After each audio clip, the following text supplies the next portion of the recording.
కొంతమంది లక్ష్మీదేవి గాను, అలాగే కొంతమంది గౌరమ్మ గాను, ఇలా అనేక రూపాలుగా వాళ్ళ యొక్క భావనానుసారంగా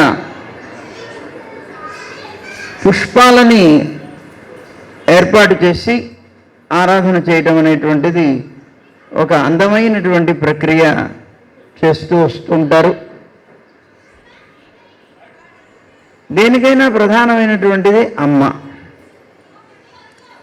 అమ్మ యొక్క అనుగ్రహం చేతనే లోకంలో ఏదైనా సరే మనం పొందగలుగుతున్నాం. అందుకే అమ్మకి 8 రూపాలు ఉన్నాయి. అష్టలక్ష్మి అని అంటూ ఉంటాం. ఏదైనా సరే మనకి లోకంలో ఇప్పుడు ఆహారం ఉన్నదనుకోండి, బాగా ఆహారంతో ఉంటే ఒక రైతు ఉన్నాడు, పంట పండిస్తాడు, అతని దగ్గర పుష్కలంగా ధాన్యాదులు ఉంటాయి, అది ఒక సంపద. ధన రూపంగా నాణాలు లేకపోతే నోట్ల రూపంగా ఉండేది సంపదే, సువర్ణ రూపంగా ఉండేది సంపదే, సంతానము సంపదే. ఇలాగా సంపద అనేటువంటిది అనేక రూపాల్లో ఉంటుంది. ఆ రూపాల్లో ఉండేటువంటి ఆ సంపదని అనుగ్రహించేటువంటిది కనుక అమ్మ 8 రూపాల్లో కనిపిస్తుంది. 8 మంది అమ్మలు లేరు, ఒక్కతే అమ్మ. లక్ష్మీదేవి ఒకతే, కానీ తాను ఇచ్చేటప్పుడు ఆయా రూపాలని ధరిస్తుంది కనుక అదిగో ఏదైతే మనకి ప్రసాదిస్తుందో ఆ రూపాలని ధరిస్తుంది. అలాంటి 8 రూపాల్లో మన అమ్మ మనకి దర్శనమిస్తుంది. అందువల్ల అష్టలక్ష్మి అని అంటుంటాం మనం. అలాగే ఇప్పుడు మనం ఈ బ్రతుకమ్మను ఆరాధన చేస్తున్నారు అంటే అమ్మ. ఎక్కడ చూసినా సరే అమ్మ అమ్మ అమ్మ.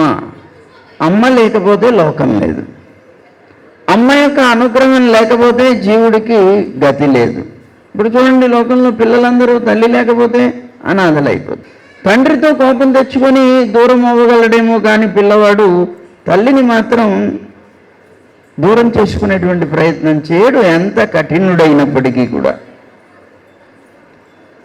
అందుకే మేము ఎప్పుడు చెప్తుంటాం, అమ్మ అనేటువంటివి ఈ అక్షరాలు ఉన్నాయి చూసారా, ప్రణవంతో సమానం అంట.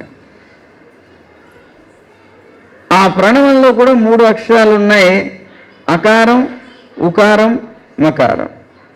ఈ ఉకారం అకారం, మకారం, మకారం. అలాగా ఆ మా ఓం ఔం అంటాం మనం. అదిగో ఆ ఓంకారంతో సమానమైనటువంటిది అమ్మ అనేటువంటివి అమృత బీజాలు అంటారు. అలాంటి అమృత బీజ స్వరూపిణి అయినటువంటిది మన అమ్మ. ఆ అమ్మనే లోకంలో ఇదిగో ఈ బ్రతుకమ్మ అనేటువంటి పేరుతో ఆరాధన చేస్తున్నారు అని